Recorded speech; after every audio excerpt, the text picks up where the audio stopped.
నమస్తే, welcome to V10 TV news. తంటిగుండలో ఎన్నికల శంఖాన్ని పూరించిన ఉమ్మడి టీడీపీ అభ్యర్థి జ్యోతుల నెహ్రూ వెంకటేశ్వర స్వామి ఆలయంలో ప్రత్యేక పూజలతో ప్రచార స్పీడ్ పెంచిన నెహ్రూ కామెంట్స్. రాష్ట్రంలో సీఎం జగన్ మైండ్ గేమ్ ఆడుతున్నాడు, ప్రజలను తప్పుదోవ పట్టించేలా గత ఎన్నికల్లో కోడికత్తి డ్రామా తెరలేపాడు. ఇప్పుడు మళ్లీ అదే ఎన్నికల సమయంలో రాయితో కన్నుపై కొట్టించారని దెబ్బ చూపిస్తూ చంద్రబాబు చేయించాడంటూ తప్పు ప్రచారం చేస్తున్నారు.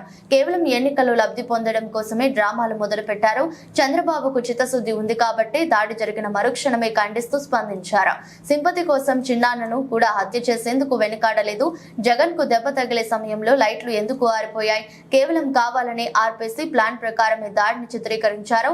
అప్పుడు నమ్మరా? ఇప్పుడు ప్రజలు నమ్మే పరిస్థితుల్లో లేరు.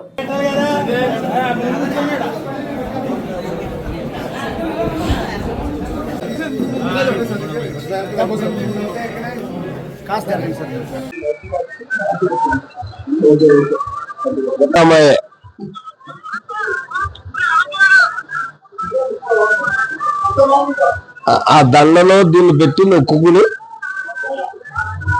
నేనంటాను, దండ గీసిందని కూడా అన్నాను.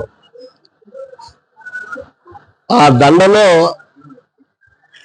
ఈ దాన్ని డై అనాలి, వైలా డై చేసి ఆ డైన దండకు పెట్టి ఆ దండలో నొక్కునేలాగా దాన్ని తీసి ఈ డ్రామా ఆడుతున్నాడు. ఇమీడియట్ గా వెంటనే పెట్టుకున్నాడు దండ ఎలాగ తీసాడు, ఇలా ఖర్చు పెట్టుకున్నాడు. చూడండి, ఇది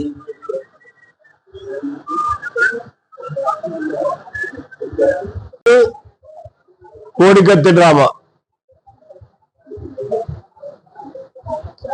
చిన్నాన్ని చంపేస్తే ఎవడో చెప్తే అది ఇంట్లోడు చంపాడు, బయటోడు చంపాడు, భగవంతుడు గారి నారాసుర రక్త చరిత్ర అని చెప్పి తన సొంత పేపర్లో ప్యాంప్లెట్ లో ఫస్ట్ పేజీలో వేసుకున్నాడు. మరి ఆ నారాసురుని రక్త చరిత్రని బయటకు ఎందుకు దిగలేదండి? 5 సంవత్సరాల్లో తీయొచ్చు కదా.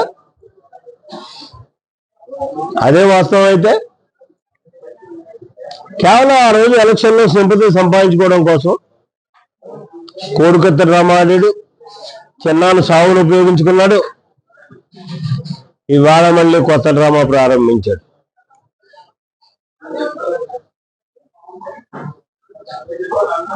ఎవడో రాయిస్తున్నాడు, అది రాయిస్తున్నాడు, వీడు గుచ్చుకున్నాడు. ఆ జ్యోతితో వైలా ఉంది, ఏముంది వైలాగా ఏదో ఒక చిన్న ఇది చేయించి ఎలాగనుకుంటే పోయా. అందులో లైట్లు ఆర్పేశారట. ఈ జరిగి ప్రక్రియ లైట్లు ఆర్పేశారు. లైట్లు ఆర్పేసి చీకట్లో గుద్దుకున్నారు, దెబ్బలేసింది అన్నారు. సరే, అటువంటి దుశ్చర్య ఎవడైనా ఏ దుష్టుడు చేసినా సరే దాన్ని ఖండించాల్సినటువంటి అవసరం ఉంది. ఖచ్చితంగా దాన్ని ఖండిస్తాం. మా నాయకుడు కూడా ఖండించాడు. కాకపోతే దాన్ని రాజకీయాల కోసం ఉపయోగించుకోకూడదు. ఎవరో చేసిన దానికి ఇమీడియట్ గా ఏం మొదలుపెట్టారండి? బాకారాయిలందరూ చంద్రబాబు నాయుడు గారు చేయించాడు. మరి ఇదే వాళ్ళు చంద్రబాబు నాయుడు మీద వేశారు. ఆ రోజు జగన్మోహన్ రెడ్డి చేశాడా? మరి బాకారాయిలో ఏదైనా ఆ రోజున కనీసం మర్యాద కోసం అయినా సరే ఒక దాడి జరిగినప్పుడు ఆ దాడిని ఖండించేటటువంటి కనీస బాధ్యత ముఖ్యమంత్రిగా ఉంటుంది, ప్రజా నాయకులుగా ఆ బాకారాయిలకు ఉంటుంది. చంద్రబాబు నాయుడు మీద దాడి జరిగినప్పుడు వ్యంగ్యాస్త్రాలతో మాట్లాడారు తప్పించి ఈవెన్ ముఖ్యమంత్రితో సైతంగా ఎక్కడైనా ఖండించారండి? ఎవడో దుర్మార్గుడు రాయిస్తున్నాడయ్యా, దాన్ని ఎందుకు ఖండించలేదు అంటే నీ పాత్ర అందులో.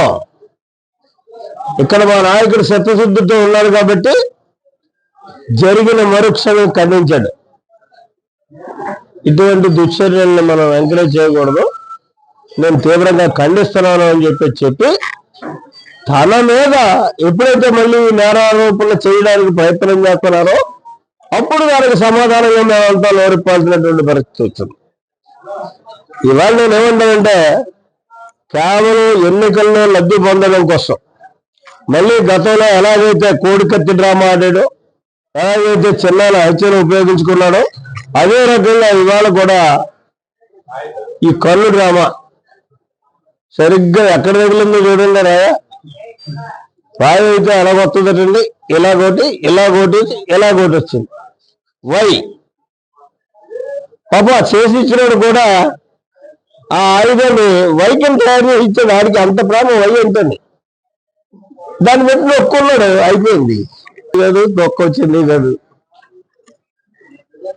కాబట్టి కేవలం పొలిటికల్ డ్రామా, ఇలాంటి జిమ్ముక్కులు కూడా వాళ్ళు ప్రజలు నమ్మడానికి సిద్ధంగా లేరు.